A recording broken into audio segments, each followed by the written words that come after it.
It's good to be here today. Good to be back in Indianapolis.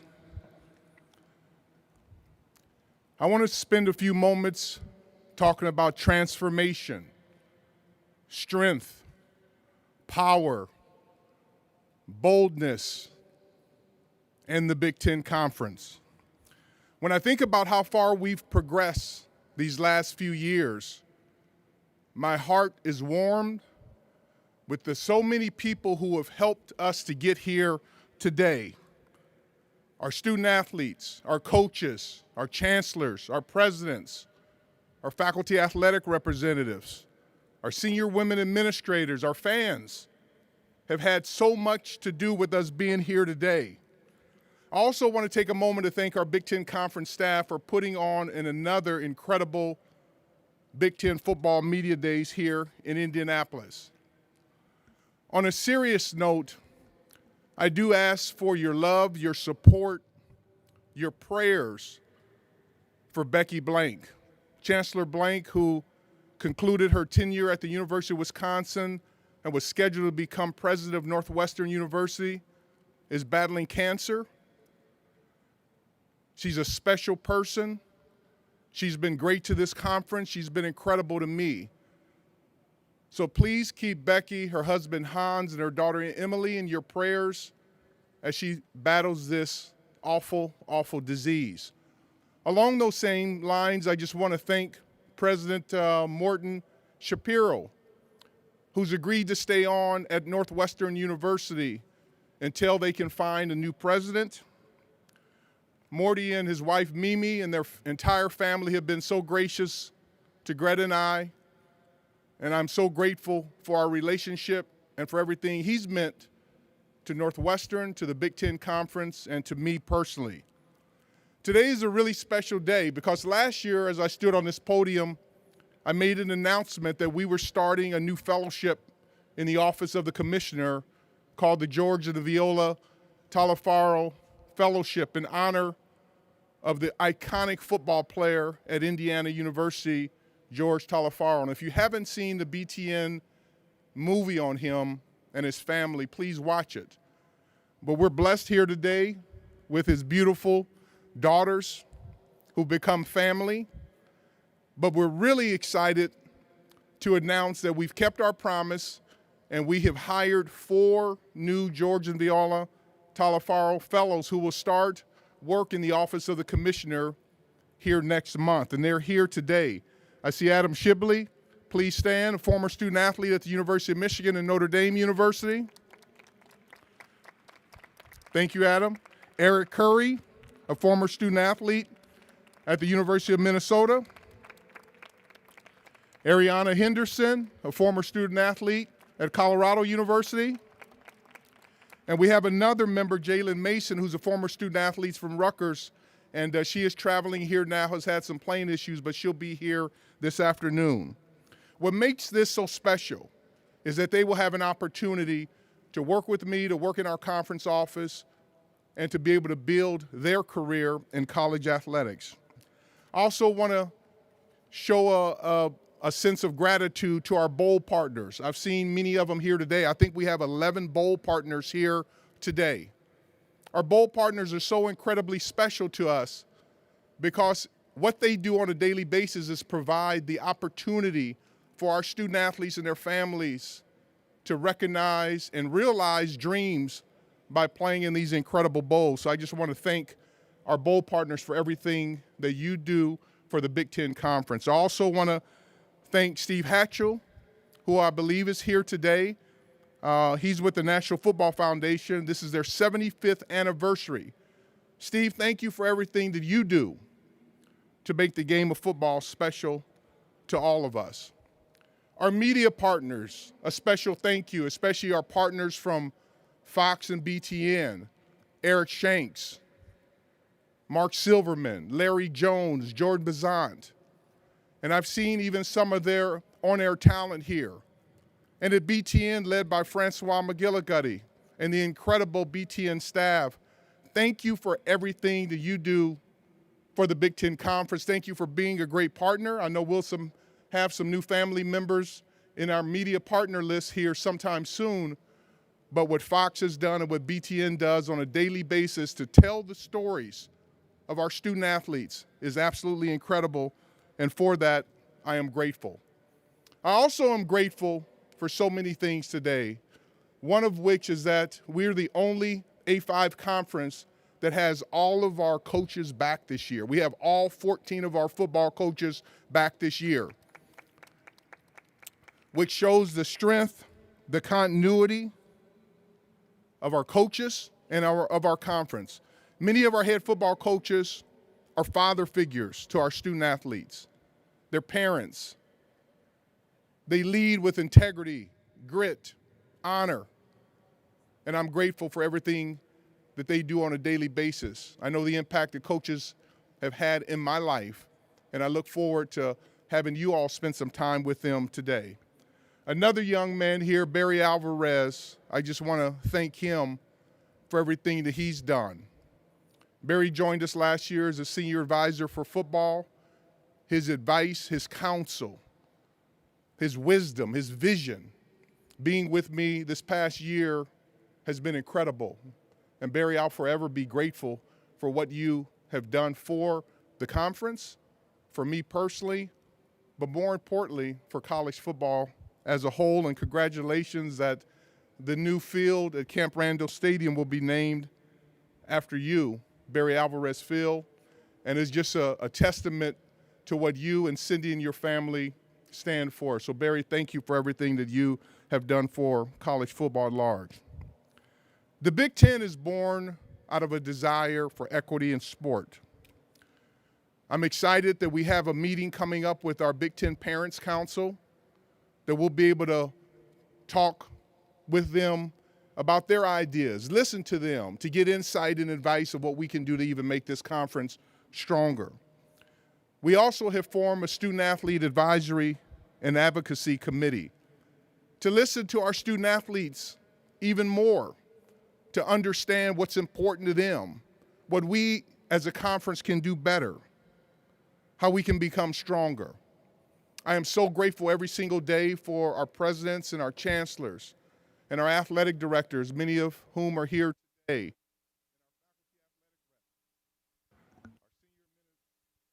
And administrators, I think it went out for a minute. Our student athletes, our alumni, our fans around the world. I'm grateful for each and every one of these individuals who make the Big Ten special. And a special thank you to my wife, Greta, who's here today. She's been a rock of our family for over 30 years. She's raised our kids. She supported me. There have been many days that she's had to raise me. And I just thank her for being a strong woman, an ally, a supporter. And we are so very blessed and grateful that we have two incredible kids. Our daughter, Perry, who is in the final days of getting her master's at Northwestern University before she goes on to work in public affairs and public relations. And our son, Powers, who is also in the final stages of getting his master's in Michigan State University while he plays his final year of college football. So we are truly a Big Ten family. College athletics has meant so much to the Warren family since the 40s. My father was a student athlete at Arizona State in the 40s.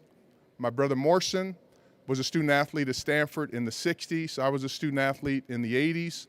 And then now our son Powers is a student athlete at Michigan State currently. So Greta, thank you for everything that you've meant to our family, and to my incredible executive assistant who we've worked together for the last 32 years. And May Davis, thank you for everything that you do to keep me upright and to keep me focused and moving in the right direction. The strength of the Big Ten Conference has been our member institutions, our fans, our student athletes, our coaches, our alumni.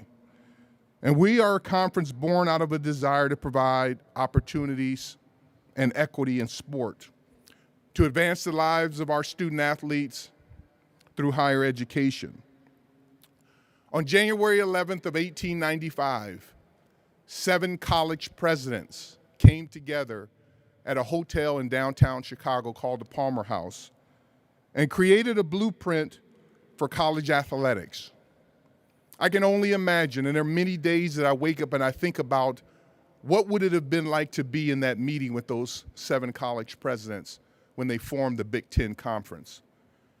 And I'm sure that those college presidents would have been proud that when they saw the 100 individuals from the Big Ten Conference that we took to Selma, Alabama 2 weeks ago, to do the walk from Montgomery to Selma, to ask our student athletes and ask ourselves, what would we be willing to walk 54 miles for? What's important to us? We walked across the Edmund Pettus Bridge, black, white, male, female. We learned about Bloody Sunday. We visited museums. We heard a speech by Brian Stevenson. It's part of the Big Life series because in the Big Ten Conference, there's so much you can learn, not only in the classroom, but in these immersive experiences that you have in the world that we live in. This is something that we'll do every single day. This incredible time that we spent in Selma was healing, but I'm sure would have made those 7 presidents proud. It also would have made them proud that in June we had 75 individuals at the Big Ten Conference office to come together for a Women's Summit in honor of the 50th anniversary of gender equality and Title IX. And next week will be the first conference tool that we'll have the first ever volleyball media days at the Big Ten Network in downtown Chicago to honor our incredible women volleyball players. Our Big Ten Conference is committed to diversity and inclusion, not only in our conference office, but at every level in our organizations, the number of black men who serve as chancellor and presidents, women, people of color, athletic directors, head football coaches throughout our organizations. We've made a lot of progress. We will continually do better, but diversity and inclusion is incredibly important to me personally and to the Big Ten Conference. The Big Ten Conference was born out of a desire to be bold. We just announced the formation of our Big Ten Corporate Partnership entity, where we're bringing our rights back in-house. And our new head of that entity, Tyler Cooper, is here today. He just started yesterday.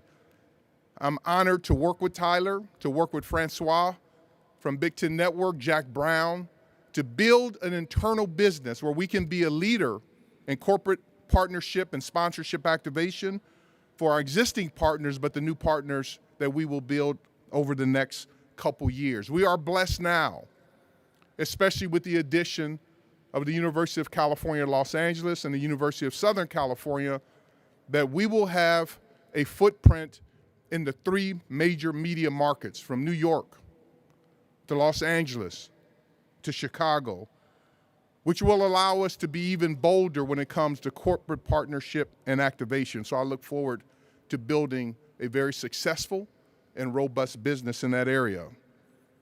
The Big Ten Conference was also born out of a desire to transform and be transformative. We are currently in a landscape in college athletics that is changing on a daily basis. But I will make it very clear in everything we say today, we do tomorrow and in the future, that the Big Ten Conference will not languish in bureaucracy. We will be innovative, we will be creative, we'll be bold, we'll be strong, we'll be powerful, and we'll be direct to make sure that we can prioritize what's important to our student athletes, what's important to our fans, what's important to our member institutions, what's important to our partners as we help shape and direct the future of college athletics. Name, image, and likeness is another area that we've been talking about this past year. I still strongly believe, I'm a big proponent of name, image, and likeness. I am so grateful that many of our student athletes have been blessed with the ability to monetize their name, image, and likeness. That said, I am disappointed that we still have to operate with these various patchwork of laws from a state level standpoint. We need federal legislation to help put in some guardrails, to make it even more cleaner, to make sure these name, image, and likeness is not used as a recruiting inducement. So we have a lot of work to do, even from a political standpoint. Expansion, as I alluded to a few minutes ago. We were very pleased with our 14 existing Big Ten institutions, but we are incredibly excited to welcome 2 new members in 2024 to the Big Ten Conference. The University of California at Los Angeles, who's led by Chancellor Gene Block, and the University of Southern California, who's led by President Carol Folt.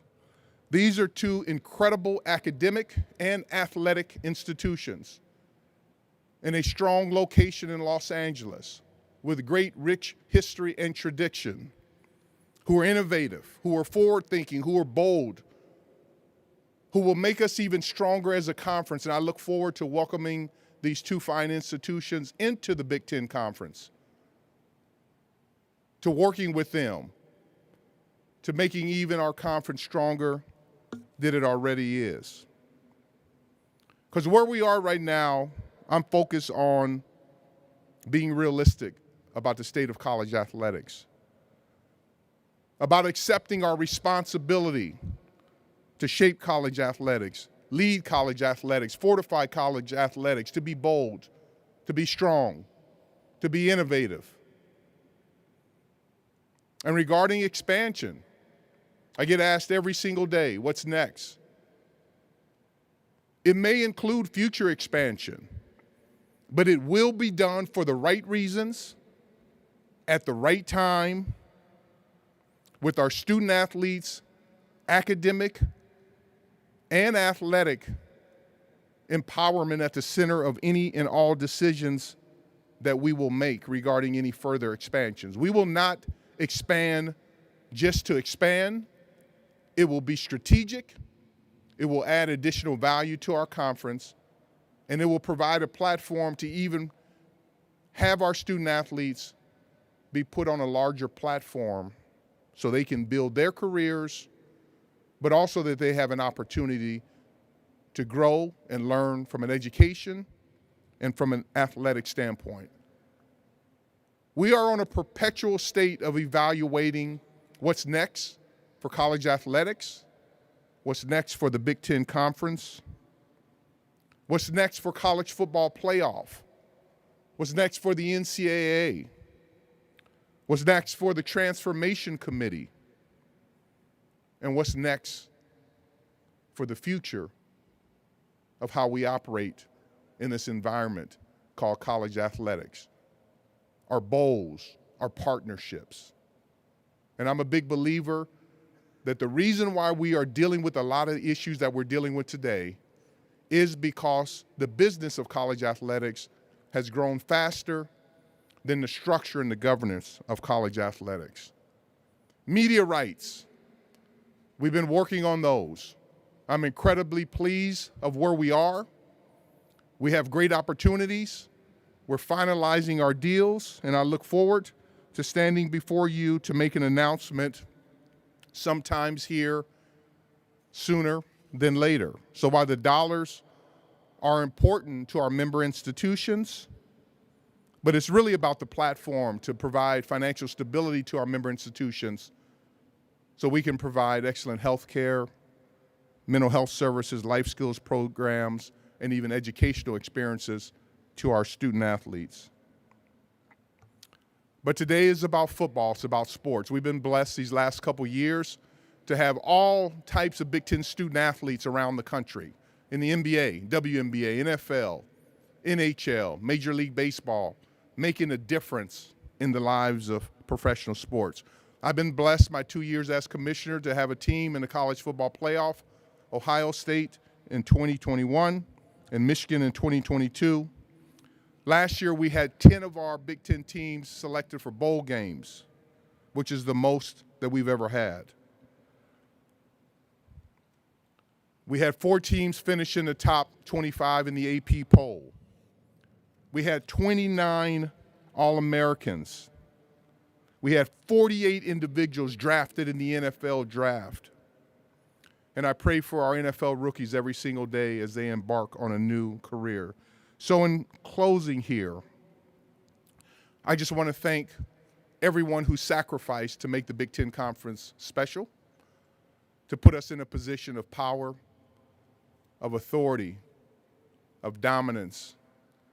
We need to continue to be bold, to be strong, to have great vision, but most of all, to keep the health and well-being and the educational and athletic opportunities of our student athletes at the center of all our decisions.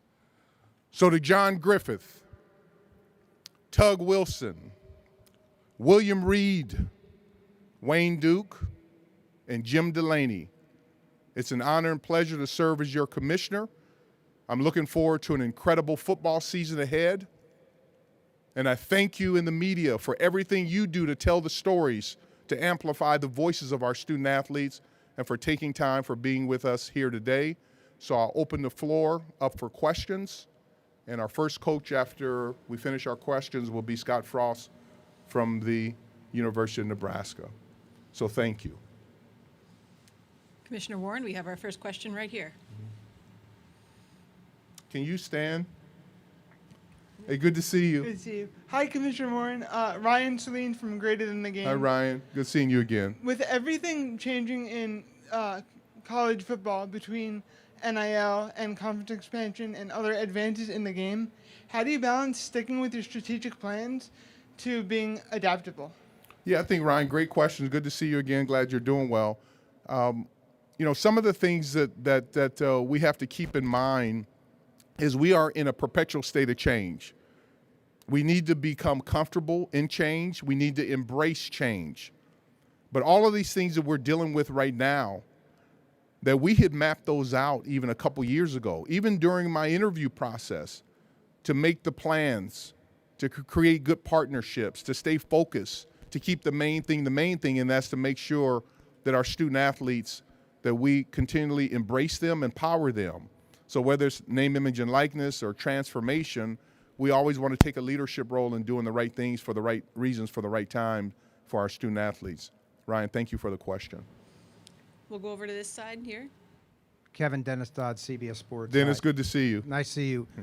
I guess what sort of stewardship is there for you in the sense that when we talk about academics, there's an academic part of this, but when you add USC and UCLA, ripping apart a conference has been around for a century, huge academic ties to those schools. Mm-hmm. Athletes will be flying over 4 time zones, to the East Coast to play games and matches. I guess what sort of responsibility and stewardship is there for you and not only others in this expansion pursuit? Dennis, that's a great question. Fortunately, I grew up in a household of educators. My father was a student athlete at Arizona State, was a college professor at Arizona State. My mother was a school teacher and librarian. So academics is incredibly important to Greta, to me, to my family, to what I do on a daily basis. It's something that I take very seriously. So because of that, I always think through the opportunities, as you alluded to, Dennis, of not of the issues or the problems, but what are the opportunities that now that we are across 4 time zones, now that we do have schools in 2024 that will reach from New York, New Jersey to Los Angeles. What are the different cultural elements in each one of those environments? Not only in the cities, but with their alumni, that we could even fortify our educational relationship with our student athletes. One of the good things, Dennis, that we're doing on a daily basis, we have 2 years now to plan. We have built a Big Ten kind of readiness committee that we'll activate here to start working with USC and UCLA to get ideas as far as what we can do. We have 2 of our universities at Northwestern and Nebraska going to Dublin to play a football game. How many young students, forget about sports, but in college have an opportunity to travel to Dublin? And so because of that, I'm so proud of what Nebraska and Northwestern are doing. They're amplifying that trip to be able to learn. So I look at it as not a negative. I look at it as a positive from an academic standpoint. And what we will do is we'll work through these next 2 years from a scheduling component to make sure that we create the environment that's most healthy and holistic for our student athletes, which is one of the reasons why I've started the Student Athlete Advisory Committee, to be able to listen to them to say what's important. So Dennis, thank you for the question, but it's something that's top of mind for me every single day. Just a reminder to please stand before you identify yourself and your outlet. We'll go right here in the front. Ben Bulch, Los Angeles Times. Hi, Ben. Hi. So many questions with USC and UCLA coming on board. Can you tell us the target that you're looking for that media rights contract as far as the total value? And also, will USC and UCLA get a full share of conference revenue distribution right off the bat, or will they have to kind of ramp up to get there? Yeah, so the target that we're looking for, we're still working through that. I don't want to guess what that would be. I know we'll reach that decision here pretty quickly. But as I said, even regardless of the size of the deal, the thing I'm most excited about during these negotiations have been the creativity of what we're going to be able to deliver to our fans and to our student athletes and to our families. So, when you think an opportunity to be able to deliver content, and then I always talk about my focus every day is to make sure we deliver content to our fans from age 5 to 105, because people consume content differently. We have nearly 7 million alumni around the world. And so I'm very conscientious from these media partners' standpoint, not to focus on the money, although that we'll be blessed financially, but of how we can deliver content in a way that has never been delivered in college athletics ever before, which is critically, important from that standpoint. And yes, USC and UCLA will come in as full members. We think that's important for various reasons. They bring a lot of value to our relationship. They bring a lot of panache to our relationship, and we look forward to welcoming them into the Big Ten family here in 2024. There's a lot of work to be done between now and then. Thank you for your question. Over here. Hi, Kevin. Lane Higgins from the Wall Street Journal. Hi, Lane. I wanted to ask you about your thoughts on playoff expansion, given that we are in an environment where the college football conferences are maybe changing, and obviously you had very strong opinions on the last iteration that did not go through. So what sort of model would you like to see in regard to automatic qualifiers or the Big Ten's role in that kind of system? Yeah, Lane, thank you for your question. And I'm 100% supportive of college football playoff expansion. I'm excited that we now will have some new members in the room who will have very creative ideas. Even in the Big Ten Conference, our new presidential representative will be Dr. Christina Johnson, the president at The Ohio State University, she was a student athlete herself at Stanford. She's a businesswoman, has over 100 patents from a business standpoint, incredible leader. So to be able to get her ideas as far as what format is best, I'm looking forward to working with her. And then we have a new commissioner, Brett Yormark, in the Big 12 Conference, who's replacing Bob Bowlesby. And, Brett is a marketing wizard, very innovative. And so I'm excited. We have meetings coming up in September and October to be able to talk about these issues. I'm 100% supportive for college football playoff expansion. What is that right number? We'll figure it out. I'm confident we will get college football playoff expansion resolved. I still feel strongly that we need to open it up to have multiple media partners that we need to have from the college football playoff standpoint. We need to take a holistic view. We need to make sure we protect some of the critical bowl relationships.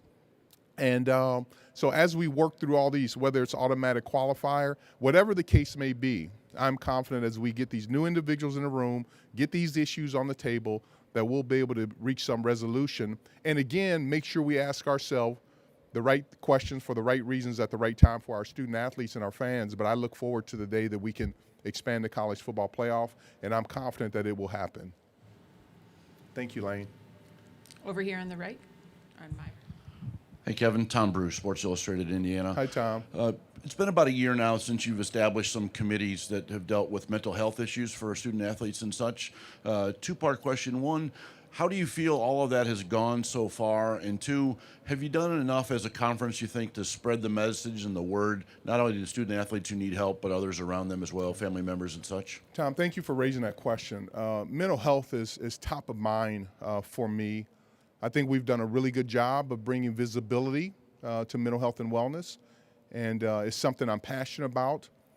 We've had some conversations, internally. We have a committee. We have amplified the committee. We've provided the Calm app to all of our student athletes, coaches, administrators in the Big Ten Conference. The number of active sessions are really incredible when you see the numbers. But it's a concern of mine. We've done a lot, but this is something that I think about every single day, Tom, that we can do even more. It's an issue in our country. I'm so concerned about the mental health and wellness for our young people on our campuses, especially our student athletes. It's challenging to be a student athlete in this environment between social media and the physical demands, the academic demands. So I feel that we've had a good start. We've done a good job, but there's so much more that we can do, but we're working on it every single day to amplify and bring awareness to this issue. And so I look forward to making sure that we continually be the change agent in college athletics to move the dial in the right direction. So thank you for raising that question on a very, very important subject.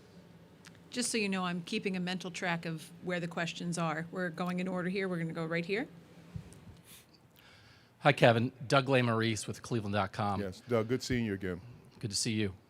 You guys are making a bunch of money, and you're going to start making even more money. As you increase your revenue, how much are you anticipating and preparing for the day when you will directly share that revenue with players? And are you willing to talk to players at this point about that idea and start maybe pushing that forward? Doug, one of the reasons why we're forming our Student Athlete Advisory and Advocacy Committee is just to be able to have discussions not only about money, but about environment. I'm fortunate because Greta and I are the parents of 2 former college student athletes, but 1 current student athlete. So a lot of the discussions that we're blessed to have around the dinner table center around what we can do to make sure that we're creating the best college athletic experience for our student athletes. So I've already started some dialogue with our student athletes. We're going to amplify that committee here quickly. I want to hear it from them. I want to be a great listener to figure out what is important to them. It's so easy to talk about the money and share money, but what does that really mean? And I just want to make sure that I listen and learn and to be able to have big ears and a small mouth to truly understand what's important to them. And that's going to be one of the topical areas when we have our first Parents Council meeting here coming up later this year, next month in August. I think it's actually next week. And so thank you for raising that question. It's a topic I think about on a daily basis. And I look forward for the Big Ten Conference to be bold and a leader in that area as we work through what's right for our student athletes. We'll go back here. Good morning, Commissioner. Brandon Marcello, 24/7 Sports, right here on your right in the back. Okay. Right here. All right, there see you you. go. There All you right, go. Good to see you. We got the similar barber. Hey. All right. Bald is life. I love it. So, in the wake of everything that's happened with college football realignment and expansion over this last calendar year, and speaking to your colleagues, the other commissioners, what have your conversations been like in this environment? Because it is human nature when things like this are happening, surprising news, to go, what else is this person working on or hiding, or how does that affect the relationship? And as an extension of that, in the future of college sports and particularly college football, do you believe that the current structure with the 5 Power 5, including the Pac-12, will still be part of the big picture of major college football in the future? Thank you for your question. I'm a big believer, and I've been this way from my first memory as a child. I was the one that always asked why. Not only why, but then why not? And so coming into college athletics, there were some opportunities that just seemed readily apparent that existed that we could build to make the game of college football and all of our college athletic competitions even stronger. So where expansion goes, I don't know. Where our conference realignment, I mean, look what's happened over this last year. It's morphed and grown in a different direction. I do know this. It is important for all of us in business to recognize that we're in a time of change. And I think there's 2 types of people in the world, that they look at change as it's a problem, or they look at change as an opportunity. And I'm one of those individuals that when change occurs, I get excited about it, that it really is an opportunity for us to do a lot of things that people have thought about, but maybe have been a little bit reticent to do. And so I'm embracing change. I'm going to be very aggressive. I've been that way my entire career. And I just want to make sure we build an environment, because our student athletes and our fans and our universities deserve that. And so I just want to make sure that we're aggressive of how we build this. We got to do it the right way, for the right reasons at the right time. But I think we're going to look back over this period, and we're in a stage of probably about a 5-year period of change. I'm oftentimes reminded when I drive, and when I was a student at the University of Notre Dame Law School, when I would go to Chicago and go back to South 10, there's a Sears and Roebuck building on the highway that you see when you go from South Bend to Chicago. And I've pointed that out to my kids. I've pointed it out to many people who've been in the car with me before. As a young person, born in the 60s, I remember those days that it was a happy day when my parents would bring us a Sears and Roebuck catalog to have us pick our birthday gifts out of. And we would be excited to order those. Those catalogs aren't in existence anymore. Sears and Roebuck is not in existence anymore. And so I think it's important for us to put very creative, aggressive, bold minds in a room together. And fortunately, I have colleagues here in the Big Ten Conference to think about these ideas. I don't want to be Sears and Roebuck. And I want to make sure that we not only make the right decisions, that what's right now for our student athletes and for our games, and our competitions and their academic opportunities and our fans, but I want to make decisions that when we look back 30 years from now, that people will say that the Big Ten Conference was ahead of the curve in making these decisions. And so that's what I think about every day. That's what I think about from a partnership standpoint. That's why I'm grateful for BTN and Fox, and I'm grateful for these new media partners. I'm grateful for USC and UCLA.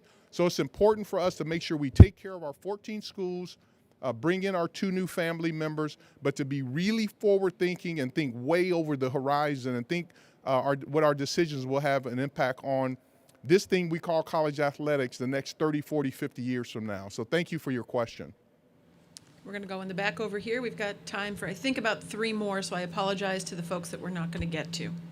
Mike DeCourcy from the Sporting News. Kevin, good Hi, to see Mike. you. Good seeing And you. That was a great question because it was mine. Okay. So I will ask you about... Those are always the best questions. Yeah. I will ask you about basically how did the SC UCLA element develop? What were your initial thoughts? And what do you see the conference getting out of that relationship beyond just a fabulous market? What do you think the league can get from it? I mean, I grew up in Arizona. I grew up when the Pac-12 was the Pac-8, the Pac-10, and now the Pac-12. My father was a football student athlete at Arizona State. My brother was at Stanford. I grew up on the West Coast. And but the decision-making process, even before I accepted the job, even in my materials that I prepared to accept the job, expansion was in there. And I think we had to be forward-thinking as far as what we needed to do, back to the answer that I just answered.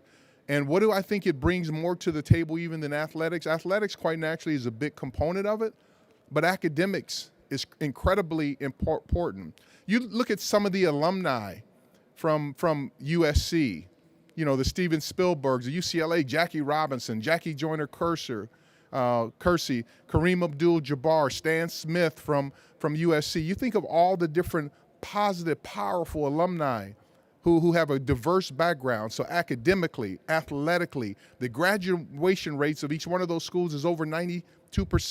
One of the things that caught my eye when I was interviewing for this job back in 2019, I studied every one of the universities across the country.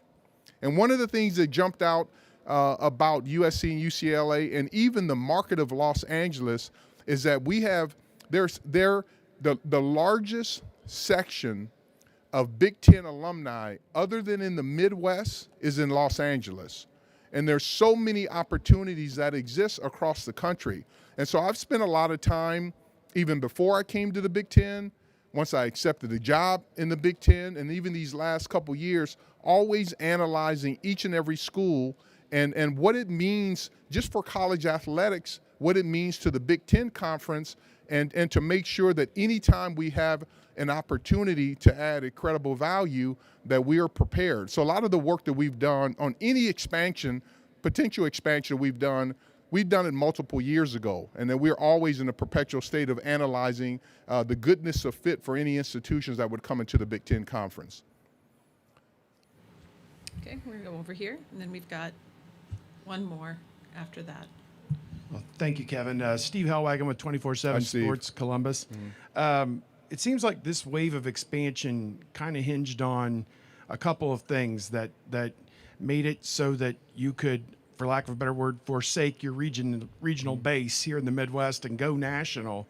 The ability to add more Big Ten Network subscribers in California, and a 10 p.m. Time slot for football that the Big Ten's never had before.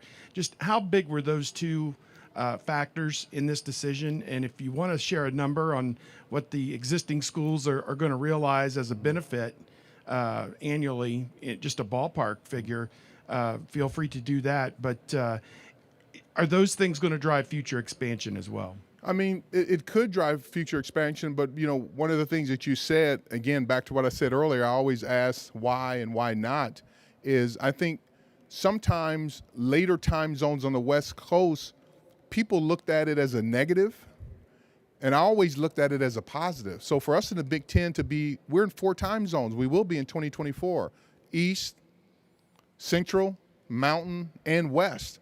And so now we'll be able to provide content all the way from the morning into the night and lead into some really incredible programming. So I think the value of being across 4 time zones for multiple reasons is really important. We haven't finalized the financial impact.